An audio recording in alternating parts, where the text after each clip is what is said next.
दोस्तों नमस्कार। और आप मेरे साथ जुड़े हैं in conversation with Abhishek YouTube channel पर, अपने यूट्यूब मंच पर। तो आज के इस सेशन में हम लोग बात करेंगे भारत के पड़ोसी मुल्क बांग्लादेश में जो घटनाक्रम इधर घटा है हाल के दिनों में।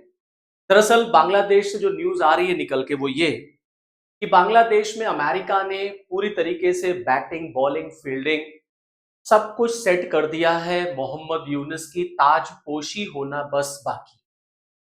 मोहम्मद यूनुस बांग्लादेश के नए राष्ट्रपति बनते हुए आपको नजर आएंगे। अब इसमें कोई शक रह ही नहीं गया कि बांग्लादेश का नया राष्ट्रपति कौन होगा दोस्तों। तो बांग्लादेश के नए राष्ट्रपति मोहम्मद यूनुस होने जा रहे हैं। अब मैं ऐसा क्यों कह रहा हूं? देखिए, आज के इस सेशन में हम इन्हीं सारी बातों का विश्लेषण करेंगे, एनालिसिस करेंगे, समझने की कोशिश करेंगे कि बांग्लादेश में आखिरकार में बांग्लादेश के राष्ट्रपति ने एकाएक स्वास्थ्य का कारण देते हुए, स्वास्थ्य का हवाला देते हुए त्यागपत्र क्यों दिया, रिजाइन क्यों किया। अब आप कह सकते हैं कि रिजाइन तो कोई भी कर सकता है, बिल्कुल कोई भी कर सकता है। हेल्थ इशू किसी के साथ कभी भी हो सकते हैं, लेकिन जिस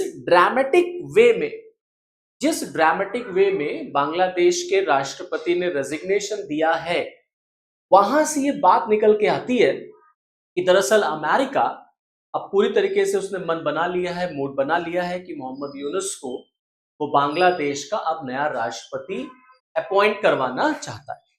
अब यहां से क्वेश्चन ये उठता है कि अमेरिका आखिरकार में मोहम्मद यूनुस को बांग्लादेश का अगर राष्ट्रपति अपॉइंट करा दे तो उसमें अमेरिका को फायदा क्या? यही धीरे धीरे आपको मुझे समझाना है। हम लोग इन्हीं सारी चीजों पर आगे बढ़ेंगे। अब चलिए शुरुआत करते हैं, एक एक इवेंट को, एक एक घटनाक्रम को जो इधर हुआ है उसको हम लोग जोड़ने की कोशिश करेंगे। देखिए, सबसे पहला इंपॉर्टेंट इवेंट क्या हुआ?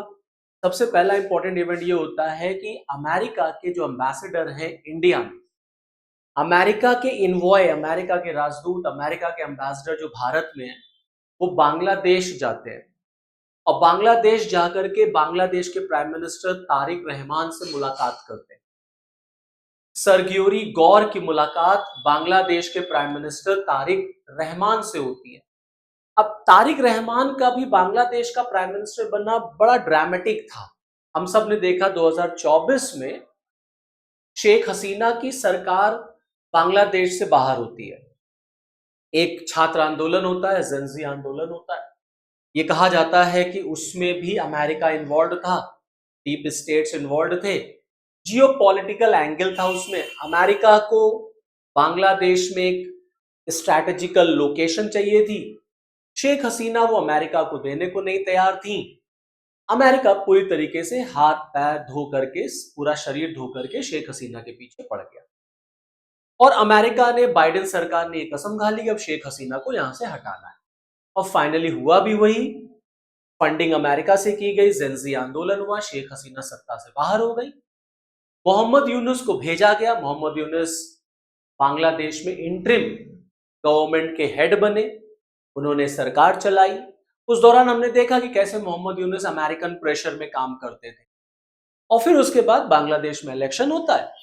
खालिदा जिया की जो पार्टी है बीएनपी, खालिदा जिया के ये सुपुत्र हैं, बेटे हैं ये तारिक रहमान, ये बांग्लादेश पहुंचते हैं और फिर ये बांग्लादेश के नए प्राइम मिनिस्टर बन जाते हैं। यहां तक ये कहानी रही। सरग्योरी गौर की मुलाकात होती है बांग्लादेश के प्राइम मिनिस्टर, ठीक है। और देखिए इसका कारण क्या बताया जाता है? इसका कारण बताया जाता है कि ये दोनों देशों के संबंधों को मजबूत करना, आपस में कोऑपरेट करना, कैसे रिलेशंस को और स्ट्रॉन्ग किया जा सके, इसके लिए ये मीटिंग यहाँ पर हुई थी। ठीक है, चलिए ये बात समझ में आती, कोई कभी भी कहीं से भी मिल सकता है, किसी से भी। उसी बीच देखिए खबर क्या आई। उसी बीच खबर ये आई कि सर्जियोरी गौर इंडिया के जो एम्बेसडर हैं बांग्लादेश में, दिनेश त्रिवेदी जी, उनसे भी मुलाकात करते हैं। तो एक तरफ मुलाकात हो रही है बांग्लादेश के प्राइम मिनिस्टर तारिक रहमान से, दूसरी तरफ मुलाकात हो रही है भारत के राजदूत दिनेश त्रिवेदी जी से। और देखिए दिनेश त्रिवेदी बांग्लादेश के विदेश मंत्री रहमान साहब से मुलाकात कर रहे हैं और मुलाकात करने के बाद वो भारत वापस आ रहे हैं। भारत में अमेरिका का राजदूत बांग्लादेश जा रहा है।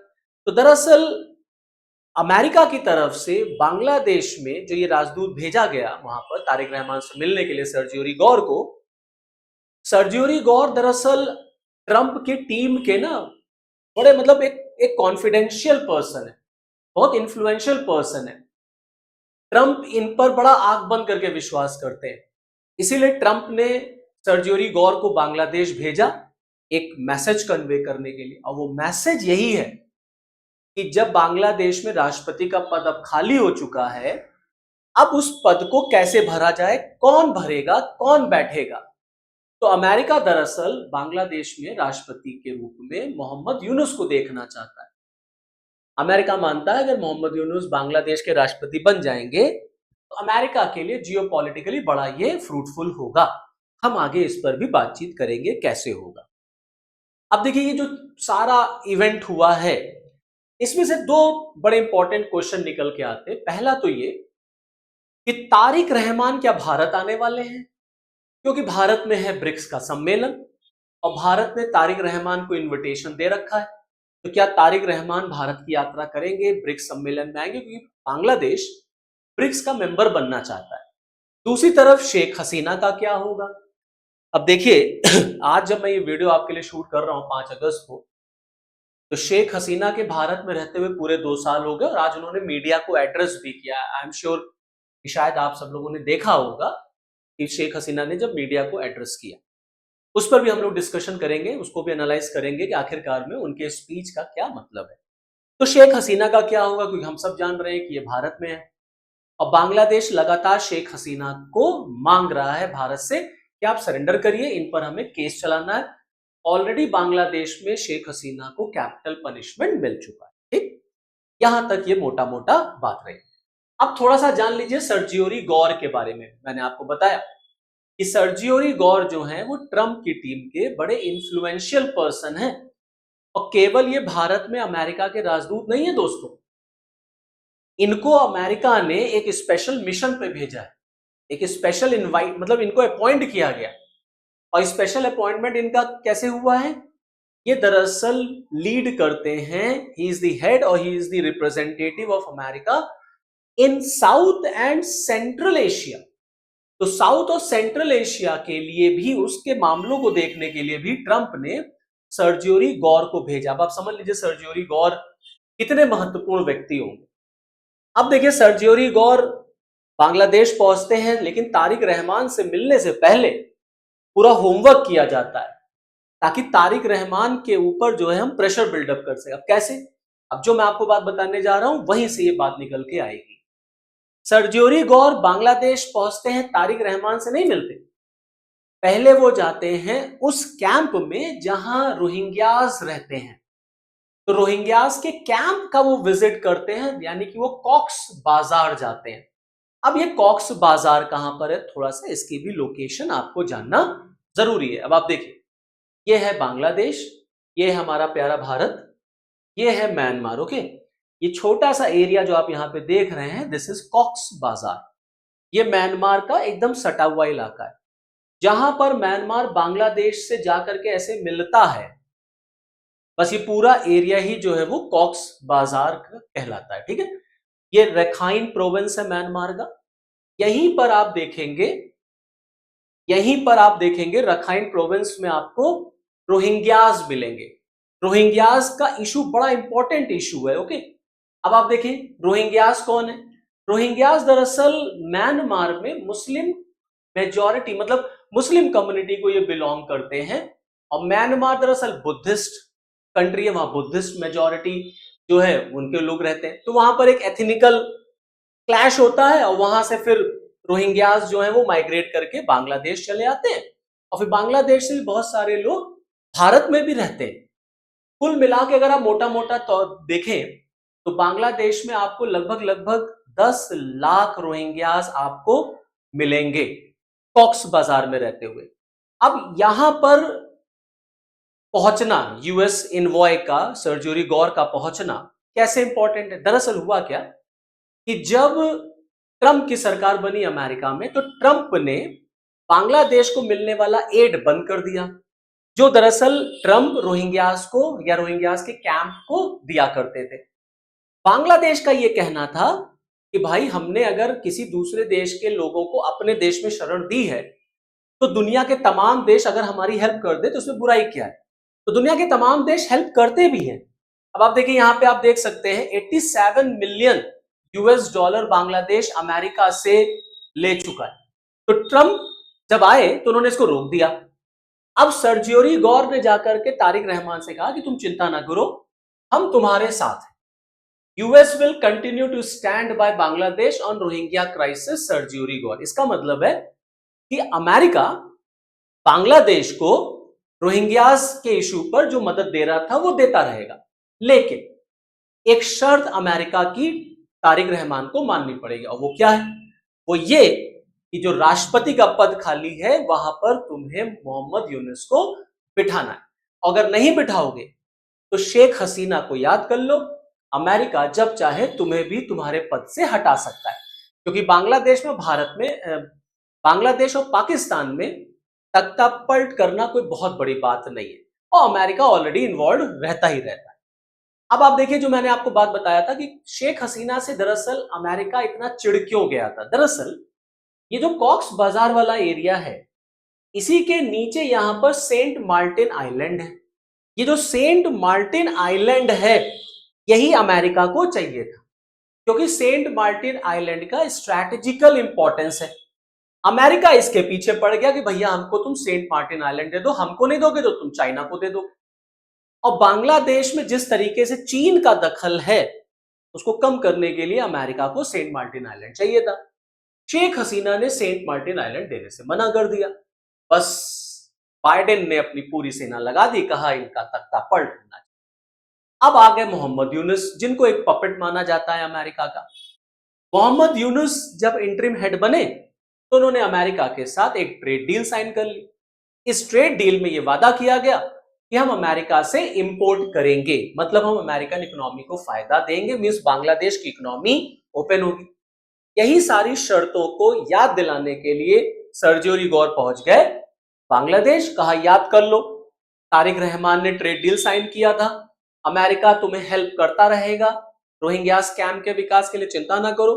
और दूसरी तरफ बांग्लादेश के राष्ट्रपति का एकाएक बीमार हो जाना।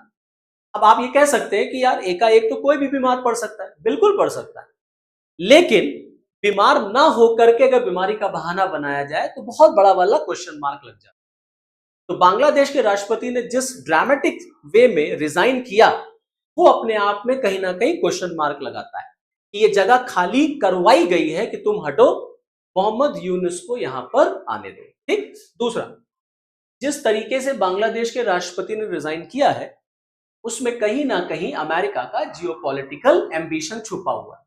अब ये जियोपॉलिटिकल एम्बिशन क्या, आइए चलिए इसको समझ लेते हैं। जियोपॉलिटिकल एम्बिशन का मतलब ये है कि इस पूरे रीजन में अगर आप देखेंगे साउथ एशिया में, स्पेशली बांग्लादेश है, पाकिस्तान है, तमाम एरियाज में, तो आप देखेंगे लगातार चीन का दखल जो है यहां पर बढ़ता चला जा रहा है। चाइना के इसी दखल को रोकने के लिए अमेरिका को भी आना पड़ता है। अब आप देखें, चाइना, म्यांमार और बांग्लादेश ये कॉरिडोर है जिस पर चीन, म्यांमार और बांग्लादेश मिलकर काम कर रहे हैं। जैसे चीन ने पाकिस्तान में कॉरिडोर बनाया है, चाइना पाकिस्तान इकोनॉमिक कॉरिडोर, ऐसे चाइना का ये एक एम्बिशियस प्रोजेक्ट है जो चीन को म्यांमार से जोड़ेगा कॉरिडोर के थ्रू, और यहां से फिर ये कनेक्ट हो जाएगा बांग्लादेश। इसका मतलब है कि इन सारे प्रोजेक्ट्स के थ्रू चाइना लगातार बांग्लादेश में अपनी जो इंपॉर्टेंस है उसको बढ़ा रहा है। इसी चीज को चेक करने के लिए, रोकने के लिए अमेरिका को अपना एक आदमी, वो भी भरोसेमंद आदमी बांग्लादेश में चाहिए। मोहम्मद यूनुस से बेहतर कौन हो सकता है? तो अमेरिका ने मोहम्मद यूनुस के लिए बैटिंग, फील्डिंग सब सेट कर दिया और सर्जियोरी गौर को भेजा, कहा जाओ मेरा मैसेज तारिक रहमान को दो कि कुर्सी खाली हो चुकी है बांग्लादेश के राष्ट्रपति की, अब तुम्हें इस पर मोहम्मद यूनुस का तख्ता ताजपोशी करनी है, मतलब मोहम्मद यूनुस को तुम्हें बांग्लादेश का नया राष्ट्रपति बनाना। और बहुत जल्द आप देखिए सितंबर तक आपको ये मिल भी जाएगा, या हो सकता है उससे पहले ही आपको मिल जाए कि बांग्लादेश के नए राष्ट्रपति मोहम्मद यूनुस। 110% है मोहम्मद यूनुस ही बांग्लादेश के राष्ट्रपति बने। ठीक। अब देखिए, तारिक रहमान जब बांग्लादेश के प्राइम मिनिस्टर बने तो तारिक रहमान की पहली विजिट इंडिया की नहीं थी, चाइना की थी। यह दिखाता है कि बांग्लादेश का हाल के दिनों में चीन की तरफ झुकाव बढ़ा है। अब इसका भी एक एग्जाम्पल देख लीजिए। जब तारिक रहमान चाइना पहुंचे तो 13 बड़े इंपॉर्टेंट समझौते उन्होंने किए। एक समझौता बड़ा इंपॉर्टेंट रहा मोंगला पोर्ट पर। ये मोंगला पोर्ट का भी बड़ा स्ट्रैटेजिकल इंपॉर्टेंस है। शेख हसीना के टाइम पर भारत की भी नजर इस पर थी मोंगला पोर्ट पर, लेकिन जब शेख हसीना की सरकार ही नहीं रही तो भारत को मिला नहीं। ऑलरेडी चटगांव पोर्ट पे चाइना आकर के बैठा हुआ है और तारिक रहमान ने मोंगला पोर्ट जो है वो चीन को दे दिया। सिर्फ मोंगला ही पोर्ट नहीं दिया, साथ ही साथ में तिस्ता प्रोजेक्ट भी चीन को दे दिया। तो अमेरिका को अब सेंट मार्टिन आइलैंड चाहिए ही चाहिए ताकि वो वहां पर अपना नेवल बेस बनाए और चीन को काउंटर करे। इसी के ऑब्जेक्टिव, इसी सब चीजों को पूरा करने के लिए अमेरिका किसी अपने भरोसेमंद आदमी को अमेरिका का कॉन्स्टिट्यूशनल हेड या अमेरिका का राष्ट्रपति, बांग्लादेश का राष्ट्रपति बनाना चाहता है और उसमें मोहम्मद यूनुस से अच्छा कोई फिट नहीं बैठा। तो मोहम्मद यूनुस के लिए अमेरिका ने यह सारा काम किया। अब आप देखिए, दूसरी तरफ इंडिया में होने जा रहा है ब्रिक्स सम्मेलन। ब्रिक्स 2026 भारत में है। तारिक रहमान को इनविटेशन जा चुका है। तारिक रहमान मोस्ट प्रोबेबली भारत आएंगे क्योंकि बांग्लादेश भी ब्रिक्स का मेंबर बनना चाहता है। साथ ही साथ में चाइना है, रशिया है, व्लादिमीर पुतिन का भी भारत आना है, शी जिनपिंग का भी भारत आना है। तो अमेरिका को कहीं ना कहीं इस बात का डर लगा रहता है कि कहीं ऐसा तो नहीं है कि बांग्लादेश जो है वो पूरी तरीके से चीन और रशिया की गोद में जाके बैठ जाए। तो बांग्लादेश को हमें अपनी तरफ लाना ये तभी होगा जब वहां पर अपना कोई आदमी बैठे जिसकी लगाम जो है वो अमेरिका के पास हो, ट्रंप के पास हो, ताकि जब हम चाहें तब हम उसको खींच लें।